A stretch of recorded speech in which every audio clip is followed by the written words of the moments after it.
बुल्ले शाह का जो गाना है ये आइडेंटिटीज ड्रॉप करने के ऊपर है। He has started dropping it, he has not lost it but he has started dropping it.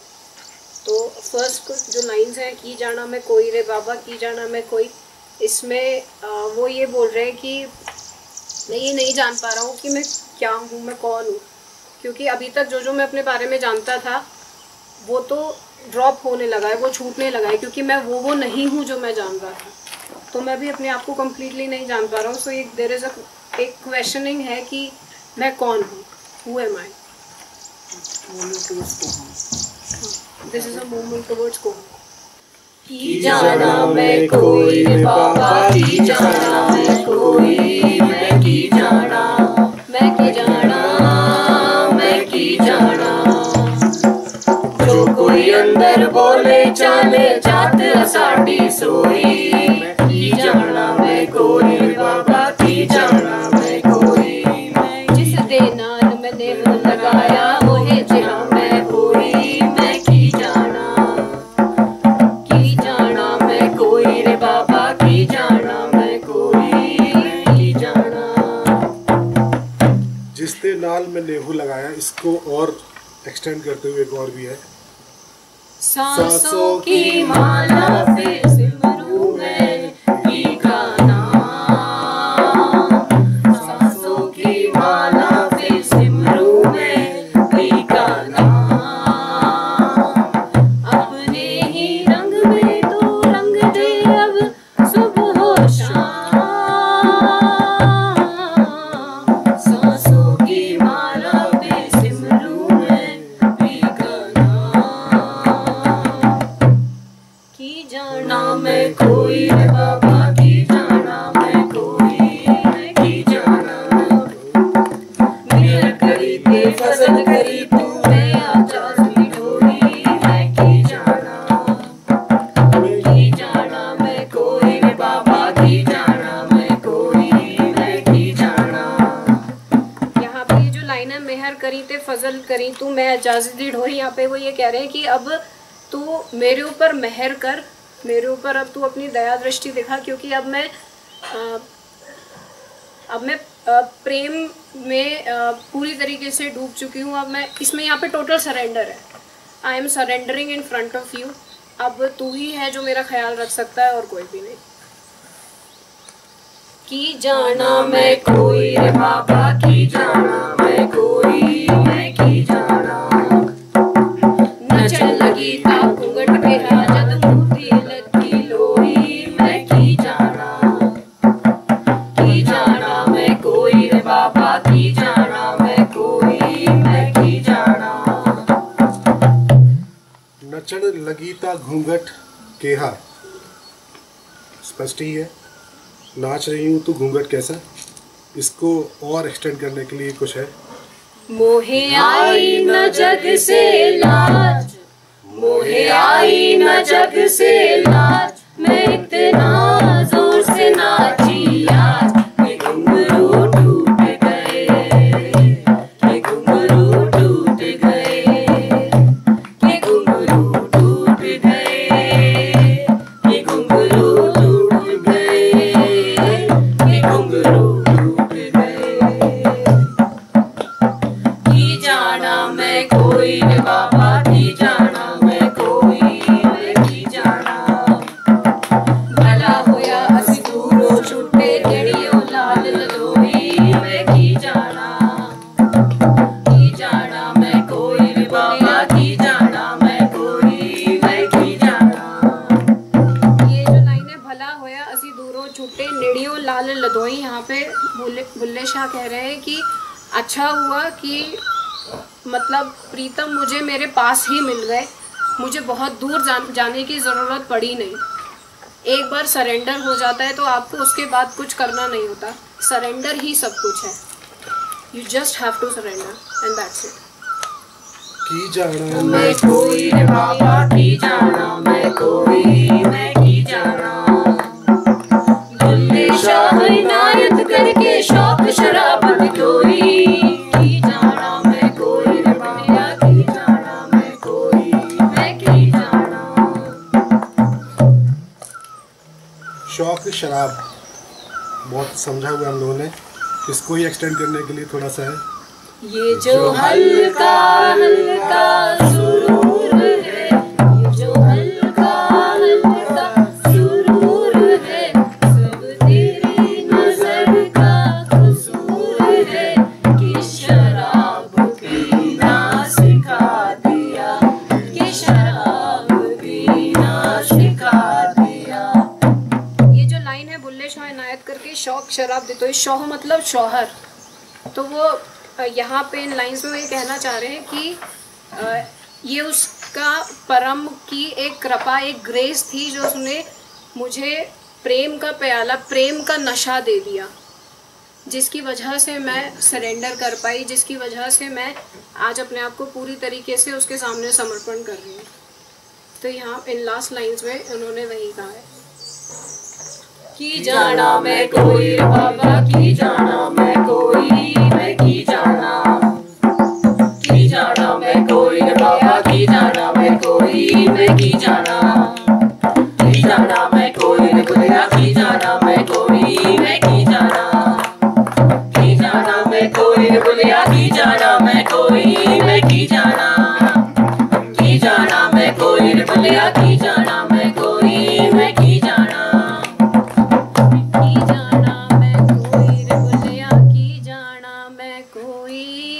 की जाना। Thank you.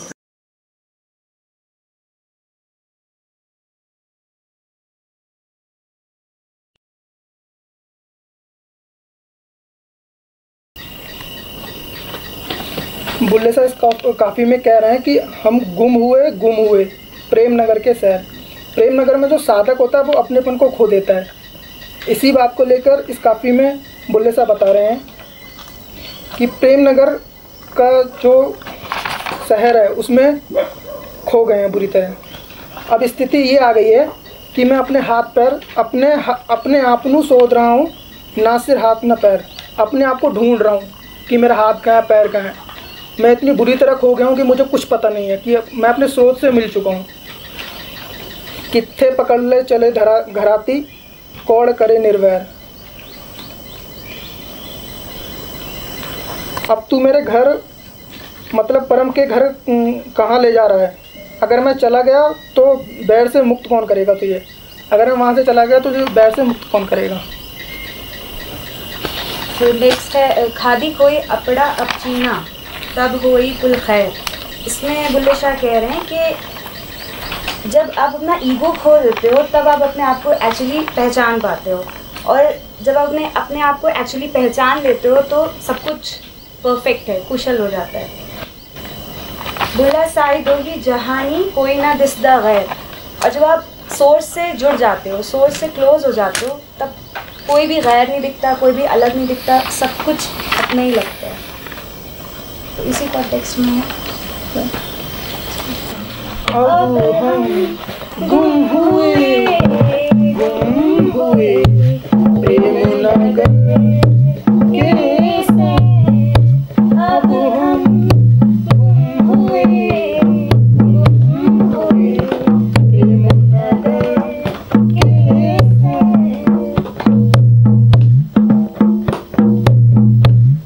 अपने आप नू शोध रहा हूँ, अपने आप नू शोध रहा हूँ, ना सिर हाथ ना पैर, प्रेम सिर हाथ ना पैर, प्रेम नगर के से, प्रेम नगर के से।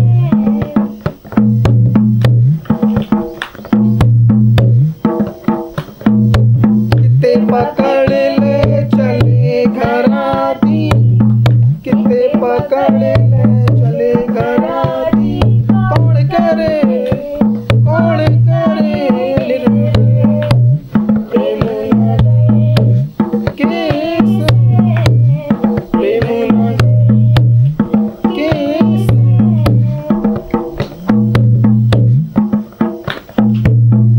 करे अपने आप जीना, खादी करे अपने आप जीना, तब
इसमें बुल्ले शाह कहना है कि तुम मुझे किधर पकड़ के ले जा रहे हो, मैं तो अपने स्रोत पे बैठा हूँ, मैंने परम पा लिया है।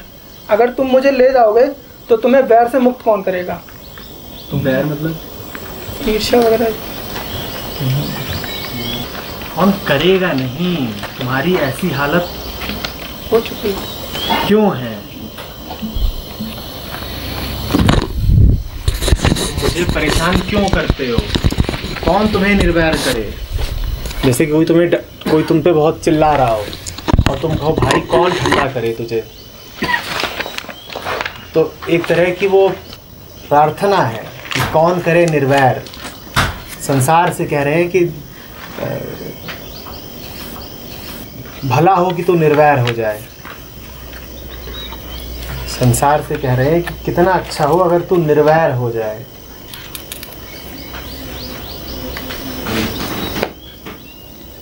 वो ये नहीं कह रहे हैं कि अगर मुझे ले जाओगे तो फिर तुम्हें कौन करेगा। वो ये कह रहे हैं कि तू मुझे ले ही इस कारण जा रहा है, तू मुझे खींच ही इस कारण रहा है क्योंकि तेरे भीतर बैर बैठा है। तो काश कि तू निर्वैर हो पाता। तू मुझे सोर्स से दूर करना चाहता है। हाँ, यही तेरा वैर है। तो संसार की। हाँ, तो इसमें बुल्ले शाह ने व्याख्या भी दे दी है बैर की। कौन है तुम्हारा बैरी? जो भी तुम्हें किसी भी प्रकार सोच से अलग करे, वही तुम्हारा दुश्मन है। तो फिर दोस्त कौन हुआ तुम्हारा? जो तुम्हें सोच तक ले जाए।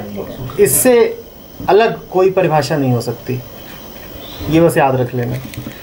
भले वो कितना प्यारा लगता हो, भले वो तुमसे कैसे भी संबंधित हो, भले अतीत में कुछ भी रहा हो, लेकिन अगर ये दिखाई देने लग जाए कि इसकी मौजूदगी मुझे खींचती है, दूर करती है, तो बचना, और अगर उसके हितैषी हो तो उसकी भी मदद करना। पर एक बात और समझो, जो कोई तुम्हें दूर खींचेगा वो ये बता के नहीं खींचेगा कि तुम्हारा दुश्मन हो। वो दूर ऐसे भी खींच सकता है कि आओ ना, सब माया के। हाँ आओ प्यार करें। अब वो नाम किसका ले रहा है? आओ प्यार करें। तो ये तुम्हारी अब बुद्धि पर है कि तुम पकड़ पाओ इस बात को कि असली चल क्या रहा है। और ये नहीं कि उसकी नीयत खराब है, ना समझिए, वो खुद बेचारा नहीं जानता, खुद दूर है सर, तो वो खुद दूर है तो अच्छा समझ रहा है तुम्हें लगता है।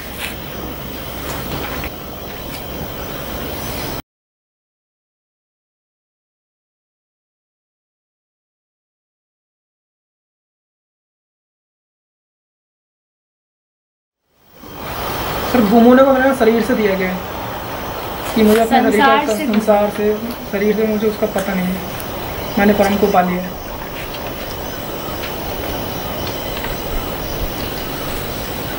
अच्छा सवाल है, खुल के बोलो।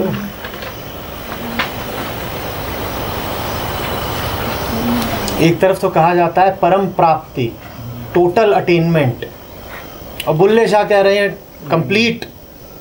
सर ऐसे तो नहीं है कि माया मतलब जो संसार में जितनी चीज़ें हैं उससे आप लॉस्ट हो गए हो और सोर्स से एकदम जुड़ गए हो, वहाँ पे आपने अपने आप को पा लिया। तो पाना और खोना एक ही चीज़ें हैं, अंतर इसमें है कि क्या खो रहे हो और क्या पा रहे हो। परम को पाया तो क्या खोया? ईगो, अहंकार, दुख, दर्द, कष्ट, ये सब खो। जब इन्हें खो दिया तो क्या पा लिया? वो जो पाया ही हुआ था। भ्रम खोया तो क्या पाया? सत्य पाया। तो खोना और पाना एक साथ है। भ्रम खोओगे, सत्य पाओगे, ये एक ही बात है। इसीलिए बुद्ध बात करते हैं बार बार खोने की, शून्यता हटाओ, और उपनिषद बार बार बात करते हैं पाने की, पूर्णता पाओ। और इस बात पे बड़े विवाद हुए, बौद्धों में, हिंदुओं में ज़बरदस्त लड़ाई चली इसी बात पे कि पूर्णता ठीक है कि शून्यता ठीक है। चल ये तो उधर ही जाता है, बात एक ही है। हाँ हाँ हाँ, अहंकार पे खड़े होगे तो कहना पड़ेगा कि खो, किसको खो? अहंकार को। और आत्मा पे खड़े होगे तो कहोगे पाओ, किसको? जो मिला ही हुआ है, आत्मा। कोई अंतर नहीं है, एक ही बात है। प्रेमनगर क्यों प्रेमनगर क्यों कह रहे हैं? ये अब मीठा तरीका है संतों का। कबीर नहीं कहते रंग महल, अमरपुर। कबीर ने तो पूरे अपने नए शब्द ही गढ़ रखे हैं, ये इनके अपने तरीके हैं। चलो अमरपुर देश, अमरपुर मतलब जहाँ मृत्यु नहीं आती। पिनकोड क्या है? सर यहाँ पे इन्होंने कहा अपने आप में शोध रहा हूँ, ना सिर हाथ ना पैर। तो अपने आप अगर शोध से शायद शोधन से होगा। अगर मैं अपने आप को इस तरह से खो चुका हूँ कि मुझे मेरा सिर हाथ पैर नहीं मिल रहा है, तो मैं खोज चुकी हूँ तो पूरी तरह से मैंने खोजा तो पाया कि सर हाथ पैर देह रूप ये मेरे हैं ही नहीं। अपने आप को जब खोजूंगा तो क्या हाथ में पकड़ में आएगा कुछ नहीं। अपने को खोजने जो निकलेगा वो कुछ पकड़ पाएगा क्या कि मिल गया मिल गया मिल गया? वो तो जाहे को भी देखेगा तो कहेगा ना ये तो मेरा नहीं। इसको क्या बोलते हैं? लेती। हाँ, तो खोजने की प्रक्रिया खोने की प्रक्रिया है। इसीलिए जो कबीर का दोहा है कि जिन खोजा तिन पाइयां, इसको पलट करके ऐसे भी कहा जाता है जिन खोया तिन पाइयां। जिन खोजा तिन पाइयां ये भी है कि जिन खोया तिन पाइयां। हाँ, किनारे भी बैठे खोना पड़ेगा। नहीं खोना तो किनारे पे ही है। वो पहली पंक्ति है ना। नहीं तो खोया वाली आती है, तो गहरे पानी में नहीं जाना होगा, तो किनारे में सब खोद लो तब गहरे पानी हाँ में। हाँ हाँ हाँ।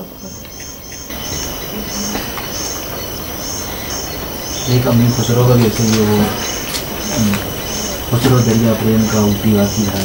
उल्टी वाकी धार, जो डूबा सो तरी गया, जो उतरा सो डूब गया, जो डूबा सो पार। जो डूबा सो पार, जो डूबा सो पार।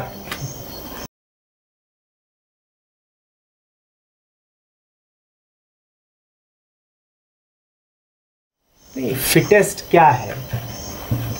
फिटेस्ट माने क्या? कंपैरिजन है, कंपटीशन है। फालतू की बात। सही नहीं होती सर। सर्वाइवल माने क्या और फिटेस्ट माने क्या? ये किसी जो बहुत हिंसात्मक मन से ही ये बात निकल सकती है। Survival of the fittest. वो लिविंग की बात नहीं कर रहे, सर्वाइव की बात कर रहे हैं। और भी बात वो नहीं है ना, बात ये की जा रही है वहाँ पे कि तुम जो सबसे ज़्यादा तेज़ दौड़ सकता है, जो दूसरों पे कब्जा कर सकता है, उसका जीवन चलता रहेगा, बाकियों की देह नष्ट हो जाएगी। भाव इसमें ये है। अगर मेरा कंपटीशन है किसी के साथ, क्यों है? तो कोई ऑप्शन ही नहीं है ना। क्यों है? सर होता ही है सर। क्यों होता है? मैं तुम्हारी कहानी मानूं ही क्यों कि कंपटीशन है? पहले मुझे बताओ है क्यों कंपटीशन?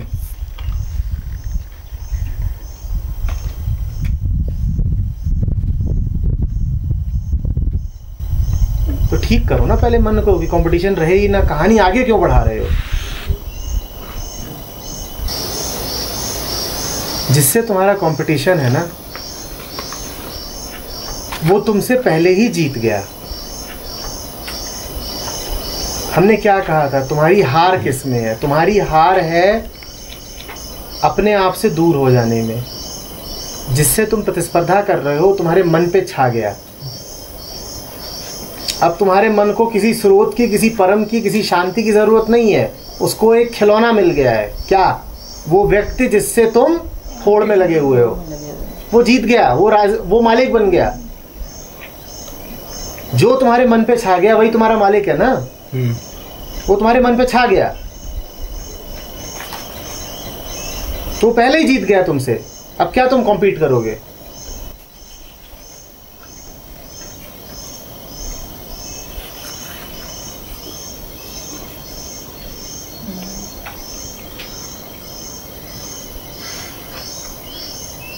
अभी एक ट्वीट डाली थी, the battle is one when you lose interest in fighting. The competition is won when you lose interest in competing.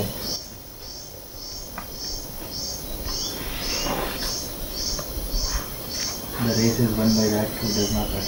Does not run.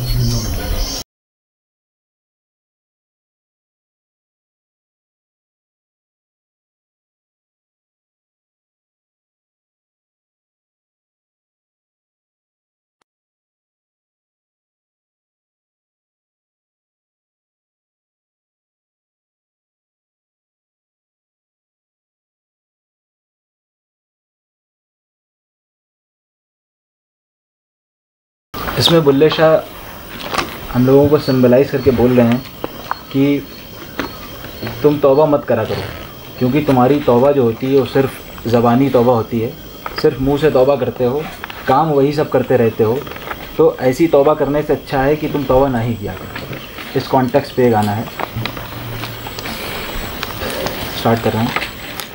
तौबा मत कर यार, तौबा मत कर यार, कैसी तौबा है, कैसी तौबा है।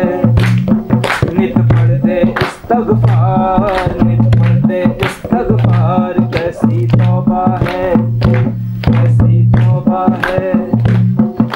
मुँहो तौबा दिल ना करता, इस तौबा थी फर्क न पड़ता। मुँहो तौबा दिल ना करता, इस तौबा थी फर्क न पड़ता। इस गफलत ना पाइयो पर्दा, इस गफलत ना पाइयो पर्दा। तैनू बख्शे क्यों गफ्फार, बख्शे क्यों गफ्फार। तौबा मत कर यार, तौबा मत कर यार, कैसी तौबा है, कैसी तौबा है। सावी देके लवे सवाए, सावी देके लवे सवाए। रेहुड़िया तक बाजी ले आए, रेहुड़िया तक बाजी ले आए। मुसलमान ओ किथे पाए, मुसलमान ओ किथे पाए। ता हुए ही किरदार, हुए ही किरदार। तौबा मत कर यार, तौबा मत कर यार, कैसी तौबा है, कैसी तौबा है।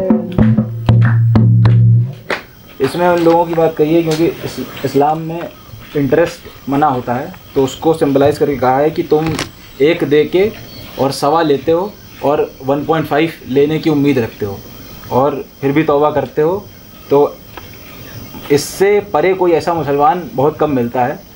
तो उस पर एक दूसरा गाना है। देखते संसार की हालत क्या हो गई भगवान, कितना बदल गया इंसान, कितना बदल गया इंसान। देखते संसार की हालत क्या हो गई भगवान, कितना बदल गया इंसान, कितना बदल गया इंसान। सूरज न बदला, चांद न बदला, न बदला ये आसमान, कितना बदल गया इंसान, कितना बदल गया इंसान। उसके आगे कहा है कि हम पूरा टाइम दूसरों का हक खाते रहते हैं और झूठी कस्में खाते रहते हैं, किताबों की किताबें पढ़ते रहते हैं और फिर भी तौबा करते रहते हैं, वैसे के वैसे बने रहते हैं। तो तुझ पे भरोसा कैसे किया जाए कि तू क्या है? कभी तू ये हो जाता है, कभी तू वो हो जाता है। और जुल्म करने से भी नहीं डरते और फिर भुगतते भी हम ही हैं और भगवान से भी नहीं डरते। और इसी वजह से इस लोक में भी और परलोक में भी दोनों जगह भुगतते हम ही हैं। जितना जाना उत्थे जावे, जितना जाना उत्थे जावे। हक बेगाना मुकर खावे, हक बेगाना मुकर खावे। कूड़ किताबा सिर ते जावे, कूड़ किताबा सिर ते जावे। होवे की तेरा एतबार, होवे की तेरा एतबार। तौबा मत कर यार, तौबा मत कर यार, कैसी तौबा है, कैसी तौबा है। ज़ालिम जुल्मों नाही डरते, ज़ालिम जुल्मों नाही डरते। अपनी कितियाँ आपे मरते, अपनी कितियाँ आपे मरते। ना ही खौफ खुदा दा कर दे, ना ही खौफ खुदा दा कर दे। ऐथे उत्थे हुण पार, ऐथे उत्थे हुण पार। तौबा मत कर यार, तौबा मत कर यार, कैसी तौबा है, लास्ट पैराग्राफ में जालिम लोगों की बात करी जो जुल्म करते हैं और डरते नहीं हैं, तो उस पर एक और गाना है। नायक नहीं खलनायक हूँ मैं, नायक नहीं खलनायक हूँ मैं, जुल्मी बड़ा दुखदायक हूँ मैं। इस प्यार की मुझको क्या खबर, यारो नफरत के लायक हूँ मैं, नायक नहीं खलनायक हूँ मैं। Thank you.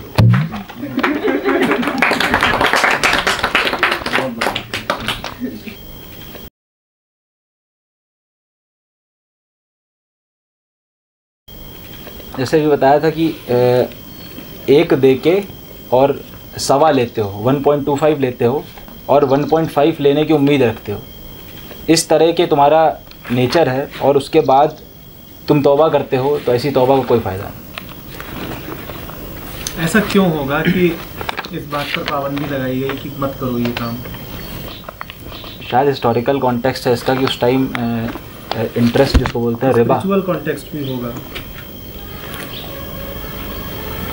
क्योंकि जितना तुम दोगे उतना ही लेने का तुम्हारा हक होगा।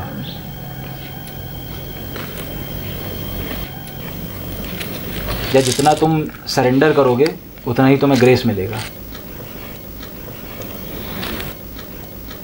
निष्काम का क्या अर्थ होता है? निष्काम कर्म कि उसके फल की वो नहीं कर, डिज़ायर नहीं करना। अब बताओ कि जो हमने किया लेकिन फिर भी उतना तो डिज़ायर कर रहे हैं, अगर 1 का 1 भी मांग रहे हैं तो वो डिज़ायर नहीं है। उसमें क्या है? अच्छा, जो हमने करा वो जो हो गया वो उसी का फल है वो। हाँ, तुम कर ही इस उम्मीद में रहे हो कि उससे मुनाफा होगा। अच्छा, कल साफ साफ कुरान क्या कह रही थी? जितना दिया है उतने में संतुष्ट जियो, और तुम कर ही इस उम्मीद में रहे हो कि आज दूंगा 100 रुपया और तुमसे 3 महीने बाद लूँगा 100 रुपया। तो ये निष्काम कर्म नहीं हुआ। निष्काम कर्म का क्या अर्थ है? प्रॉफिट की उम्मीद नहीं होती, कामना की इच्छा के बिना कर्म करना। और तुमने क्या कामना कर ली कि ब्याज मिलेगा। अब याद रखना, ब्याज सिर्फ यही नहीं होता है कि कुछ पैसे मिल गए मुझे किसी से। तुमने दिया तो 85 ही रुपया, वापस भी लिया 50 रुपया, लेकिन कामना ये थी कि सामने वाला एहसान माने। तो क्या ये ब्याज नहीं है? ये भी ब्याज है। हर तरह के ब्याज पे पाबंदी है। लेकिन जो लोग शब्द पे अटक जाएंगे, देह पर अटक जाएंगे, कब ने बात करी थी ना कि हर ग्रंथ की एक देह होती है और आत्मा होती है। अब अगर आप सिर्फ उसकी देह पर अटक जाओगे तो आप इतना ही कहोगे कि हाँ ठीक है, सूद लेना देना मना है, लेकिन बाकी सारे काम तो चल सकते हैं। भाई मैं किसी को पैसा दे रहा हूँ, अब इस बहाने में उससे कुछ और काम करवा लूँ, ये चलेगा? नहीं, ये भी नहीं है। ब्याज लाक्षणिक बात है। ब्याज का अर्थ है किसी को दो तो इस आशा से मत दो कि उससे कुछ वापस भी मिलेगा। निष्काम कर्म तो हम कभी कर सकते हैं, हम अपने सोच से बहुत। बिल्कुल बिल्कुल, निष्काम कर्म कभी कर सकते हो जब ये पक्का हो कि कितना भी देता रहूं मेरा कुछ बिगड़ नहीं सकता। असल में ये तो छोड़ ही दो कि ब्याज पे पाबंदी है। पाबंदी लालची मन पर है। अगर तुमने दिया और देने के कुछ दिनों बाद तुम कुलबुलाने लगे कि जितना दिया है कम से कम उतना ही सही वापस ले लूं, तो ये भी एक लालची मन का ही द्योतक है। इस पर भी पाबंदी है। बात समझ रहे हो? तो ब्याज इशारा है, असली बात को समझो। असली वर्जना लालच पर है, कामना पर है। कर्म निष्कामता में हो, ये है।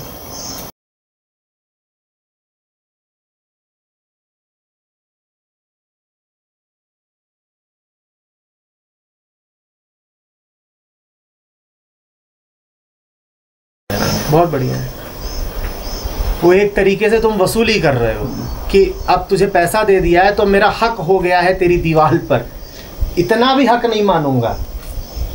बिल्कुल पूरी निष्कामना है, ठीक है। ये काम हालांकि हो पूरी तरह आचरण के तल पर ही रहा है, लेकिन ठीक है, इस तरह से एक रिमाइंडर तो दे रहे हो अपने आप को, तो उसकी यूटिलिटी है, अच्छा है, बढ़िया है, बहुत बढ़िया है। लेकिन इसमें हमारे लिए वार्निंग ज़बरदस्त है। कुछ भी लिखा हो, अगर उसको सिर्फ लिटरली ले लिया, देखो एक बिजनेस लेटर आता है, उसको लिटरली ले लो। आपके पास एक आता है लेटर, उसमें लिखा है कि आप मुझे फलानी चीज़ की 200 यूनिट सप्लाई करेंगे, तो इसको आपको लिटरली ही लेना है, 200 माने 200 ही होता है। लेकिन आध्यात्मिक ग्रंथों को लिटरली नहीं लिया जा सकता। वहाँ पर तो बात की रूह तक पहुँचना होता है कि कहा तो ये है, पर इसकी रूह में क्या बैठा है, इसका सत्य क्या है, एसेंस क्या है, उसको पकड़ना पड़ता है। उसको नहीं पकड़ोगे तो फिर वही होगा जो होता है, इसने कोई बात पकड़ ली, उसने कोई बात पकड़ ली, वो आपस में लड़ेंगे, ना इसने समझा ना उसने समझा, लड़ रहे हैं। और अगर कोई दो लोग लड़ रहे हैं, विवाद कर रहे हैं, तो ये बात पक्की समझ लेना कि विवाद में ऐसा नहीं होता है कि एक पक्ष सही कह रहा होता है और एक पक्ष सही नहीं कह रहा होता है। मैं ये जो धार्मिक कन्फ्लिक्ट्स होती हैं इनकी बात कर रहा हूँ। इसमें ये पक्का होता है कि अगर इस तरीके का घर्षण हुआ है तो दोनों ही तरफ मामला खुरदुरा है। दो वस्तुएं, ऑब्जेक्ट्स, ईंटें, लोहा कुछ आपस में रगड़ो और चिंगारियां निकलें तो एक बात पक्की है कि दोनों ही खुरदुरे हैं। अगर उनमें से एक भी पूरी तरह चिकना हो, दोनों में से एक भी बिल्कुल चिकना हो, तो क्या चिंगारियां निकलेंगी? नहीं। दोनों ही समझ नहीं रहे हैं, दोनों ही समझ नहीं रहे हैं।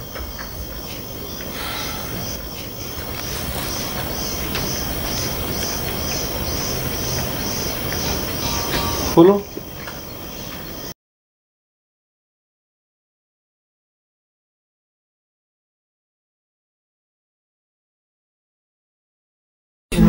मुझे नहीं लगता कि बुद्ध ने खुद ये कभी भी कहा होगा कि तुम्हारा कुछ है। बुद्ध तो कह रहे हैं अनत्ता। अनत्ता मतलब अनआत्म, आत्म माने तुम्हारा, अनआत्म। बुद्ध बार बार कह रहे हैं तुम्हारा कुछ नहीं है, अनआत्म, तुम्हारा कुछ नहीं है, अनत्ता, शून्य, तुम शून्य हो। वो कह ही नहीं सकते हैं कि कुछ तुम्हारा है कुछ तुम्हारा नहीं है। ये टुकड़ा टुकड़ा बांटने की बात बुद्ध लोग नहीं करते, ये इंसान करता है।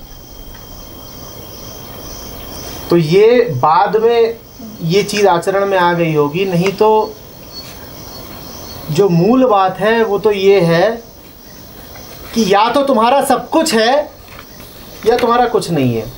सब कुछ ऐसे क्या अर्थ है? सब कुछ से ऐसे ये अर्थ है कि तुम्हारी जितनी ज़रूरत है सब कुछ से।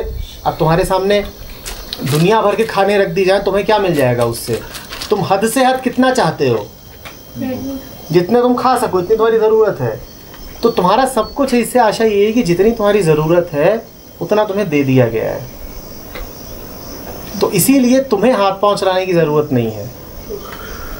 बुद्ध इसी बात को कहते हैं कि अनत्ता, तुम्हें हक दिखाने की, संग्रहित करने की ज़रूरत क्या है? अपरिग्रह का अर्थ क्या होता है? अपरिग्रह का अर्थ ही यही होता है कि मैं कुछ नहीं रखूंगा अपने पास,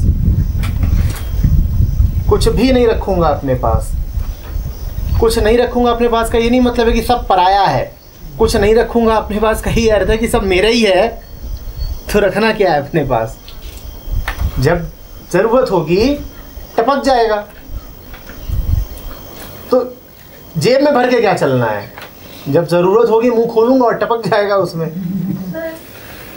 संतों की बात करें तो हक का कोई वहाँ पे सीमा निर्धारित नहीं है। उनके लिए तो हर चीज़ उनकी और हर चीज़ उनकी नहीं है। लेकिन आम इंसान की बात करें तो वहाँ पे एक लिमिट बन जाती है। वो आम इंसान है ही इसीलिए क्योंकि वो लिमिट बना के चलता है।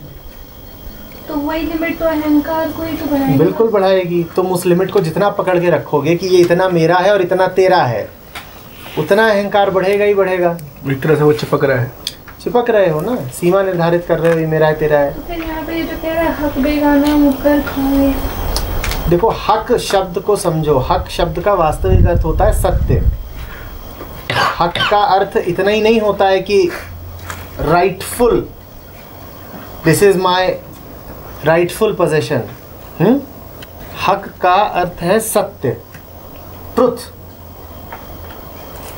दूसरे का हक खाने का अर्थ यही है कि तुम अपने से आगे जा रहे हो, अतिक्रमण कर रहे हो। जब तक तुम वहां हो जितने तुम हो, तुम दूसरे पर अतिक्रमण नहीं करोगे। नहीं समझे बात को? मतलब ऐसे ही कि माया में तो पड़े हुए हैं और 5 लोग हैं और 5 के खाने के लिए 5 थालियां टपकी हैं। अब दूसरे का हक मारने का क्या अर्थ है? कि तुम्हें अच्छे से पता है कि तुम्हारी भूख कितने की है, 1 थाली, पर तुम 1 थाली छुपा के रख लेते हो कि बाद में खा लूंगा, कल खाऊंगा। ये है दूसरे का हक मारना। दूसरे का हक मारने का अर्थ है कि अपने से आगे जाना, इस क्षण से आगे की सोचना।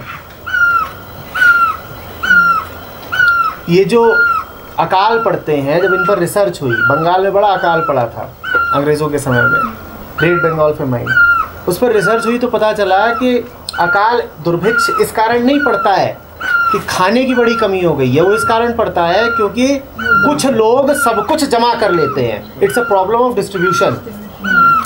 अमर्त्य सेन को जो नोबेल प्राइज मिला है उसमें भी उन्होंने इस बात को छुआ है। तो दूसरे का हक ऐसे नहीं मारा जाता कि दूसरे का हक तुम मारते हो अपनी इनसिक्योरिटीज से। मुझे इकट्ठा करके रखना है, आगे के लिए इकट्ठा करके रखना। आज दुनिया की बहुत बड़ी आबादी इतनी गरीब है तो उसकी बड़ी वजह यह है कि कुछ लोग हैं जिन्होंने सारी संपत्ति इकट्ठा कर रखी है। और उन्होंने क्यों इकट्ठा कर रखी है? क्योंकि उन्हें डर है कि कल काम आना चाहिए। भविष्य बना रहे हैं, वो अपना फ्यूचर सिक्योर कर रहे हैं। तो चूंकि कुछ लोग फ्यूचर सिक्योर करना चाहते हैं, इसीलिए बाकी लोगों का आज मारा जाता है। यही चीज़ है हक मारना। सर, जिस टाइम हम ध्यान के मोमेंट में नहीं, ठीक है, उस टाइम हमको एग्जैक्टली पता तो होता नहीं क्या सही करना है क्या गलत करना है, तो उस टाइम के लिए ये सब रूल हेल्पफुल नहीं है।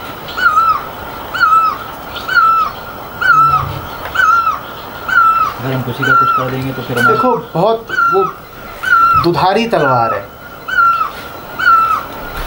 अगर उस रूल को इस्तेमाल करके तुम ध्यान में चले जाओ तो वो रूल बहुत यूज़फुल है। लेकिन अगर तुम उस रूल को ही चिपक के बैठ जाओ कि रूल ही सब कुछ है, तो फिर वो रूल यूज़फुल नहीं रहेगा, हार्मफुल हो जाएगा। तो रूल को फॉलो बेशक करो। अगर एक आचरण का नियम दिया गया है तो निश्चित रूप से उसका पालन करो, लेकिन ये समझ के पालन करो कि ये नियम क्यों दिया गया है, ताकि उस नियम पर चल करके तुम वहां पहुंच सको जहां वो नियम तुमको ले जाना चाहता है। नियम इसीलिए दिया गया है ना कि तुम कहीं पहुंच सको। और अगर तुम नियम को ही पकड़े बैठ जाओ तो क्या वहां पहुंच पाओगे? तो नियम का पालन करो पूरे विवेक के साथ, अंधे होकर के नहीं। नियम को समझो, नियम को जानो और फिर पूरी निष्ठा से नियम का पालन करो। ज़्यादातर लोग नियम का पालन कैसे करते हैं कि अच्छा बताया गया है कि ये कर लो, ये कर लो और ये कर लो, हमने कर दिया। क्या कोशिश करते हैं जानने की कि ये क्या कर रहे हैं हम? अब वही ब्याज वाली बात थी। ये बात बिल्कुल ठीक है कि ब्याज हराम है, लेकिन ब्याज हराम है पर लालच हराम नहीं है। नियम का पालन हो रहा है, ब्याज नहीं लेंगे लेकिन मन में लालच भरा हुआ है। अब क्या ये नियम तुम्हारे काम आया? तो नियम भी तुम्हारे काम तभी आएगा जब तुम्हारी चेतना जगी हुई हो। तो नियम पर बेशक चलो, लेकिन ज़रा आंखें खोल कर चलो, फिर नियम बहुत लाभप्रद हो जाएगा। सर, अगर आंखें खुली होगी तो नियम की ज़रूरत पड़ेगी? अरे भाई, आंखें हमेशा नहीं खुली होती, आंखें पूरी नहीं खुली होती हैं। मन की दुनिया में सब कुछ पार्शियल है, अधूरा है, सब अधूरा है। एब्सोल्यूट तो आत्मा ही होती है। मन की दुनिया में सब रिलेटिव है, थोड़ा थोड़ा, आंशिक, इतना इतना इतना इतना। नियम इसलिए है कि जिसकी आंखें इतनी सी खुली हैं उसकी आंखें और खुल सके और खुल सके और खुल सके। पर नियम भी जो जड़ अंधा हो उसके काम नहीं आएगा। जो एकदम ही मुर्दा ही है उसको कोई आचरण मदद नहीं कर सकता। तुमसे अगर कह रहा हूं कि बुल्ले शाह को पढ़ो तो मैं तुमसे एक आचरण की चीज करने को कह रहा हूं ना। पढ़ना क्या है? एक कर्म है, एक आचरण ही तो है ना। आचरण है पढ़ो, पर तुम उसको ऐसे पढ़ो ठस हो करके कि कुछ घुस ही नहीं रहा है, तो क्या ये नियम तुम्हारे काम आया? मैं तो इतना ही कह सकता हूं ना कि पढ़ो। पढ़ना क्या है? आचरण है। तो मैंने आचरण का ही एक नियम दिया, लेकिन उस नियम से तुम्हें लाभ हो उसके लिए जरूरी है कि तुम आंख खोल के पढ़ो, वरना वो नियम काम नहीं आएगा।